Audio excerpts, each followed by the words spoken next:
믿음의 조상 하면 아브라함, 이삭, 야곱 이렇게 꼽죠. 이 3대 믿음의 조상들인데 여러분은 아브라함 하면 어떤 느낌이 드나요? 저는 아브라함 하면 왠지 모르게 존경심 비슷한 게 생기는 것 같아요. 훌륭한 믿음이잖아요. 본토 친척 아비 집을 떠나라. 떠나기가 쉽습니까? 내가 직장 찾아 내 살던 곳 떠나는 것도 주저하게 되는데 그저 말씀 따라 떠나라고 했는데 떠나고 그리고 가장 그의 믿음의 절정은 아들을 바치라고 할 때 하나님께 드리고 이런 아브라함을 보면 나는 과연 그럴 수 있을까? 이런 생각이 들면서 존경심 비슷한 것이 떠올라요. 이삭을 생각하면 부러움 비슷한 느낌이 드는 것 같아요. 어려움이 없지는 않았지만 평생 리브가와 동고동락했고 상대적으로 평온한 삶을 살았어요.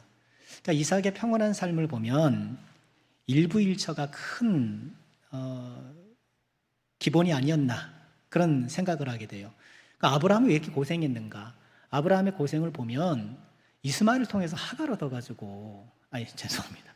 하가를 통해서 이스마엘을 얻어 거꾸로 됐죠. 하가를 통해 이스마엘을 얻고 이렇게 가정 내 갈등이 생겨서 그것 때문에 참 힘들었잖아요. 야곱도 마찬가지. 왜 요셉의 형들이 요셉을 팔았나요? 그걸 거슬러 올라가면 일부 다처의 이런 가정의 갈등 때문이었잖아요. 거기에 편승된 아버지 야곱의 편애 이런 것들 때문에 그랬는데 그와 달리 이삭은 리브가와 함께 사랑하면서 살았어요. 야곱을 생각하면 어떤 생각이 드나요? 왠지 모르게 정이 가는 것 같아요.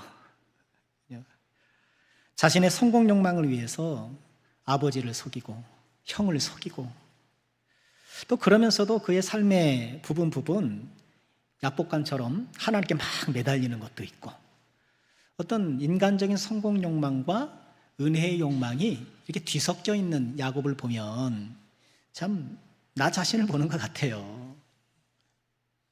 자, 오늘 우리가 읽은 말씀은 야곱의 마지막 생애의 한 부분인데요. 잃어버렸던 아들 요셉이 애굽의 총리가 되어 있는 거예요. 야, 그 얘기 들었을 때 얼마나 깜짝 놀랐겠습니까? 얼마나 기뻤겠어요. 그리고 요셉이 야곱을 모시기 위해서 바로의 수레, 요즘으로 치면 고급 세단을 다 보내주는 거 아닙니까? 그래서 야곱이 이제 요셉을 찾아 가나안으로 그의 온 가문이 이민을 가게 되죠. 그렇게 애굽으로 이민 온 지도 17년이 지났고 오늘 말씀 보니 파란만장했던 147년의 생을 마감하고 있습니다. 임종을 앞둔 야곱이 요셉을 불러서 자신의 장래에 대해서 부탁하는 그 장면인데요. 자, 오늘 말씀을 통해서 몇 가지 묵상해 보고 싶어요. 먼저 오늘 말씀에서는요, 고센에서 생육하고 번성한 야곱을 봐요. 오늘 27절, 28절은요, 애굽으로 이민 내려온 야곱과 그의 가문의 삶을 간략 요약하고 있는데요. 이스라엘 족속이 애굽 고센 땅에 거주하며 거기서 생업을 얻어 생육하고 번성했다. 야곱이 애굽 땅에 17년을 거주하였으니 그의 나이가 147세다. 이렇게 전하고 있습니다. 야곱과 이스라엘 족속이 애굽에 내려와서 이제 그들을 위해서 마련된 고센에 이렇게 정착을 했잖아요. 거기서 생업을 얻어서 그들의 생업은 이제 가축을, 목축업을 하는 것이었고, 목축업을 하면서 바로의 그런 가축도 이렇게 키우기도 했는데, 이렇게 애굽에서 그들을 위해 마련된 고센에서 생업을 얻어 거주하는 이스라엘, 야곱의 모습에서 우리의 모습이 발견되잖아요. 우리도 이 지구라는 행성에 각자 위에 마련된 고센 땅에서 생업을 얻어 살아가고 있잖아요. 그렇죠? 여러분의 고센은 안녕하십니까? 우리 각자 자신만의 고센을 살아가는 거예요. 제 추억의 고센은 중국집. 고센 반점. 각자의 고센이 다 있잖아요. 그런데 이 고센에서 어떻게 했다? 생육하고 번성했다. 이렇게 말씀을 전해요. 생육과 번성은 뭔가요? 잘 아시는 것처럼 창세기 1장 28절에서 하나님께서 아담에게 복을 주셨던 내용이잖아요. 복과 동시에 아담과 아담의 후예가 해야 할 일들. 생육하고 번성하고 땅에 충만하라, 정복하라, 바다의 물고기와 하늘의 새와 땅에 움직이는 모든 생물을 다스려라. 이 명령을 주셨고 또 이 명령을 보면 뭐예요? 축복이고, 하나님의 복은 명령이고, 명령국 축복인데, 자, 지금 애굽에 내려와서 고센이라는 그곳에서 생업을 얻고 생활하는 이 야곱과 그의 후손들이 하나님의 복을 받았다는 거예요. 생육하고 번성했다는 것은 그 문자적 의미처럼 이제 늘어나잖아요. 우리가 요새 출애굽 산책하는데 출애굽할 때 거대 민족이 나오는데 그 거대 민족이 여기서 형성된 것 아닙니까? 고센 땅이 일종의 인큐베이터가 돼서 이제 70여 명에 불과했던 야곱의 가문이 일개 민족으로 크게 자라났던 것이잖아요. 그럴 수 있었던 것은 하나님께서 주신 복 때문이고, 즉 생육하고 번성했다라는 것은 하나님께서 복 주셨다는 거예요. 우리 사랑하는 모든 주의종들, 이제 오늘 예배가 끝나면 또 각자의 고센으로 돌아가실 텐데 그 고센에서 생육하고 번성케 하시는 하나님의 복을 꼭 누리시기를 주의 이름으로 축원합니다. 그래요. 우린 이 지구라는 행성에서 각자의 고센을 살아가지만 하나님의 복이 꼭 필요해요. 때를 따라 주시는 복이 꼭 필요해요. 하나님은 우리에게 기쁠 때도 복을 주시지만 슬플 때도 복을 주시고, 또 하나님께서는 평안할 때 복을 주시기도 하지만 고난 중에도 복을 주시고, 때를 따라 복을 주시는 하나님의 은혜. 애굽이라는 척박한 땅에서, 고센이라는 이 잠시 허락된 땅에서 하나님의 복을 누리고 살아갔던 야곱. 자, 그런데요, 오늘 말씀은요, 이 삶의 마지막 순간을 맞고 있는 야곱이 그 순간에도 본향 의식을 잃지 않고 있었다라고 이야기를 해요. 야곱이 본향 의식을 잃지 않고 있었다. 자, 오늘 이 말씀은 어떤 내용인가요? 임종을 앞두고 야곱이 그 아들 요셉을 불러서 자신의 장래에 대해서, 미래가 아니라 장례식에 대해서 단단히 다짐하게 하는 장면이잖아요. 뭐 그럴 때가 있죠. 어르신들이 이제 삶을 이렇게 정리하면서 이 다음에 장례는 어떻게 해라, 또 이건 좀 이렇게 했으면 좋겠다, 이렇게 이야기할 수가 있잖아요. 야곱의 요구는 간단해요. 가나안에 있는 조상의 묘지에 자기를 장례해 달라는 거예요. 29절 보실까요? 이스라엘이 죽을 날이 가까우매 그의 아들 요셉을 불러 그에게 이르되 이제 내가 내게 은혜를 입었거든 청하노니 내 손을 내 허벅지 아래 놓고. 이건 다짐을 하는 그 당시의 문화적 행동이에요. 허벅지로 이렇게 손을 놓고 다짐해라. 애굽에 나를 장사하지 않도록 해라. 내가 조상들과 함께 눕거든 너는 나를 애굽에서 메어다가 조상의 묘지에 장사하라. 요셉이 이르되 내가 아버지 말씀대로 행하겠습니다. 네, 그렇게 아버지, 꼭 그렇게 하겠습니다. 애굽에서 17년의 삶을 살았지만 야곱은 자신이 돌아갈 곳이 있다는 것을 잊지 않았죠. 애굽 땅 고센에서 나름 생육하고 번성했지만 내가 가야 할 곳은 가나안이다, 내가 가야 할 곳은 따로 있다는 것을 잊지 않았던 거예요. 우리도 그래야 되겠죠.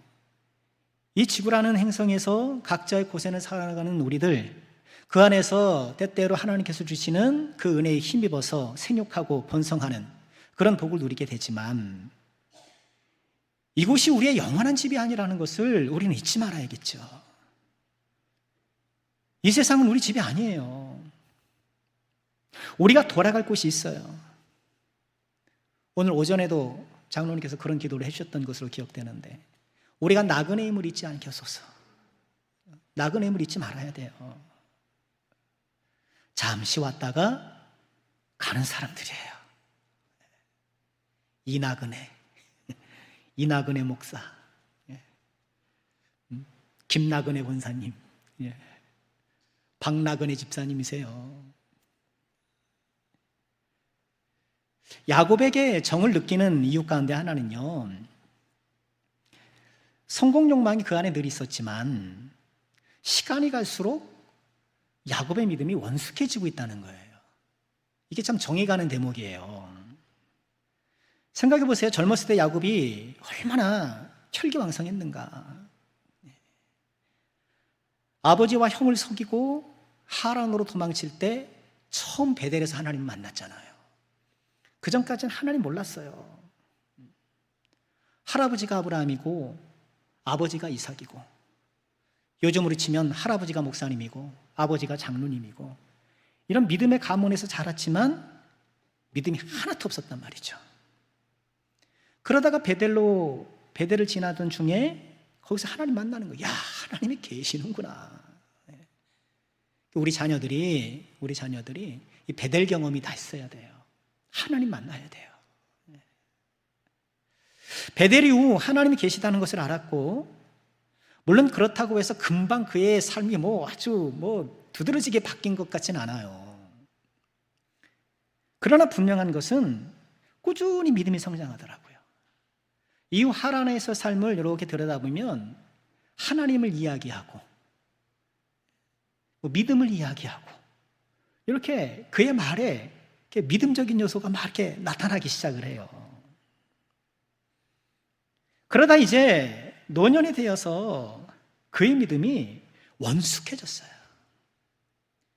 그리고 그의 믿음이 원숙한 증거 가운데 하나가 바로 본향의식이요 나그네 영성이더라는 거예요. 그게 성숙한 믿음의 한 지표라는 거예요. 나의 성숙함, 믿음의 성숙함이 어떻게 드러나나? 다양하게 드러나잖아. 예배를 통해 드러나고, 섬김을 통해도 드러나고, 고난을 당했을 때 그것이 드러나고, 여러 면에서 믿음의 성숙도가 드러나는데, 그 가운데 하나가 없어서는 안 될 것이 나그네 영성이라는 거예요. 내가 나그네라고 인식하고 살아가는 것, 내가 돌아갈 본향이 있다라고 생각하고 살아가는 것, 이 성숙한 신앙의 한 부분이라는 거예요. 야곱이 그랬죠. 앞서 창세기 47장 7절 9절에 보면 이제 야곱이 바로를 만나잖아요. 바로를 만났는데 인사하고 축복했습니다. 그래서 바로가 야곱을 보고 첫 마디가 뭔지 아세요? 몇 살이슈? 나이를 물어본 거예요.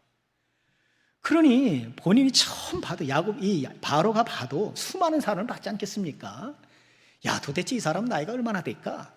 나이가 궁금한 만큼 굉장히 노년이었다는 것이 보여지죠. 야곱이 이렇게 대답해요. 제 나그네 세월이 130년입니다. 당신 130살이었습니까?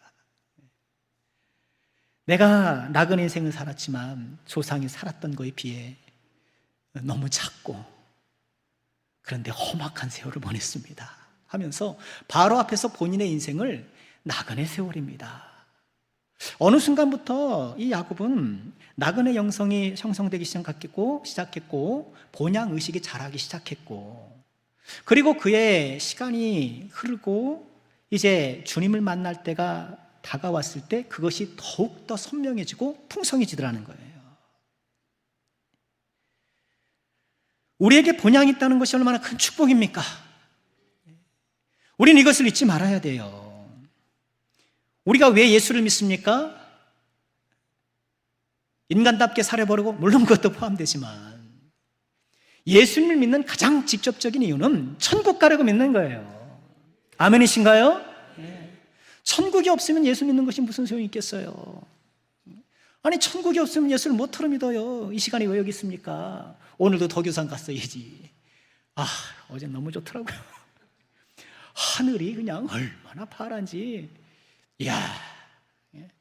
그러면서 지난 토요일 날 언제도 그런 말씀 드렸었잖아요.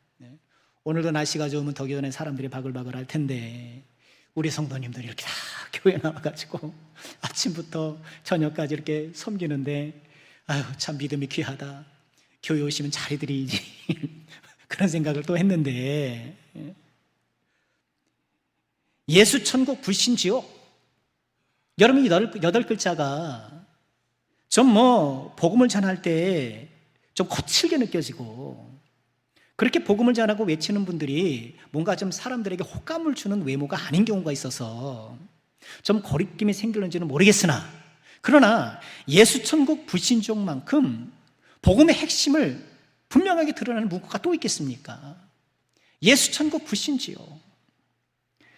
천국이 없다면 인생은 얼마나 허무합니까? 천국이 없다면 지금 각자의 고생에서 고생하고 또 생육하고 번성한들, 그것이 무슨 의미가 있겠어요? 이 나그네 영성이야말로 우리가 이 세상의 고난을 관통할 수 있는 능력 아니겠습니까? 로마서 8장 18절 이렇게 말씀을 하시죠. 같이 한번 읽어보죠. 시작. 생각하건대 현재의 고난은 장차 우리에게 나타날 영광과 비교할 수 없도다. 현재의 고난을 이기는 그 능력이 어디서 나오는가? 장차 우리에게 나타날 영광, 그 하나님의 영광, 천국의 영광, 그것이 현재의 고난을 이길 수 있는 궁극적 힘이라는 거예요. 그래서 우리 예수 믿는 사람은 고난을 만날 때 낙심하는 것이 아니라, 잠깐 속상할 수 있고 순간 낙심할 수 있지만, 그렇지, 이 세상의 삶이 끝나면 나에게 영원한 천국이 있지, 이 고난이 영원한 것이 아니지, 그래, 예수님 잘 믿어야지. 반대로 이 세상에서 오늘 말씀처럼 하나님 은혜 가운데 좀 생육하고 번성하는 이런 은혜를 누리되 나태하지 않고 자만하지 않고, 야, 이 세상에서 내가 요거 조금 이뤘다고 이렇게 기쁜데, 내가 요거 좀 이뤘다고 이렇게 즐거운데 영원한 천국은 얼마나 즐거울까? 예수 잘 믿어야지. 고난 중에도, 평안 중에도 낙심하지 않고 나태하지 않고 나의 믿음의 중심을 딱 잡아줄 수 있는 것이 나그네 영성 본향 의식이라는 거예요. 우리 사랑하는 모든 주의 종들, 고난 가운데 낙심하지 말고, 평안 가운데 나태하지 말고, 한결같은 예수 믿는 믿음으로 본향을 바라보며 살아가는 우리 모두가 되기를 주의 이름으로 축원합니다. 마지막으로 묵상해 보고 싶은 것은요, 침상머리에서 경배하는 야곱이에요. 우리 31절 말씀 제가 읽을게요. 야곱이 또 이르되 내게 맹세하라 하매 그가 맹세하니 이스라엘이 침상머리에서 하나님께 경배하니라. 아, 너무 아름다운 장면이에요. 침상머리에서 하나님께 경배하더라. 그런데 이 구절은요, 성경 해석적으로 굉장히 흥미로운 구절이에요. 왜냐하면 히브리서 11장 그 믿음의 명예 전당에서 야곱을 인용할 때 이 말씀을 인용하거든요. 믿음으로 야곱은 죽을 때에 요셉의 각 아들에게 축복하고 그의 지팡이 머리에 의지하여 경배했다. 지팡이 머리, 이렇게 번역을 해요. 창세기에서는 침상머리인데 신약성경 히브리에서는 그것이 지팡이로 바뀌어요. 이거 뭐지? 그 이유는요, 침상 또는 지팡이로 이렇게 번역되는 단어가 마타라는 단어인데요. 그 다음 히브리어 보여주시겠어요? 저렇게 생긴 단어인데요. 저 가로 안에 있는 글자는 오른쪽부터 읽는 겁니다. 그게 네모처럼 생겼잖아요. 저게 이제 영어로 치면 M이에요, M. 그리고 그 안에 이제 무슨 바구니처럼 생겼잖아요. 그게 이제 T 발음 나는 거고, 맨 끝에 거기에 그 모자 뚫려 있는 처럼 H처럼 생겼는데 뚫려 있잖아요. 저것은 히응 발음이 나는 거예요. H 발음 나서 마타 이렇게 발음을 하는데, 근데 히브리 성경은 모음을 표기를 안 해요. 저건 자음만 있는 거예요. 그래서 어떻게 읽느냐에 따라서 뜻이 달라져요. 저거를 미타라고 읽으면 침상이 되는데 마테 이렇게 읽으면 지팡이가 되는 거예요. 그러니 어떻게 판단을 하나요? 문맥을 보고 전체 내용 흐름을 보고 침상 또는 지팡이로 이렇게 판단해서 번역을 하는 거예요. 왜 우리말의 아버지라는 단어에 모음을 치면 이응, 비읍, 지읒 그렇잖아요.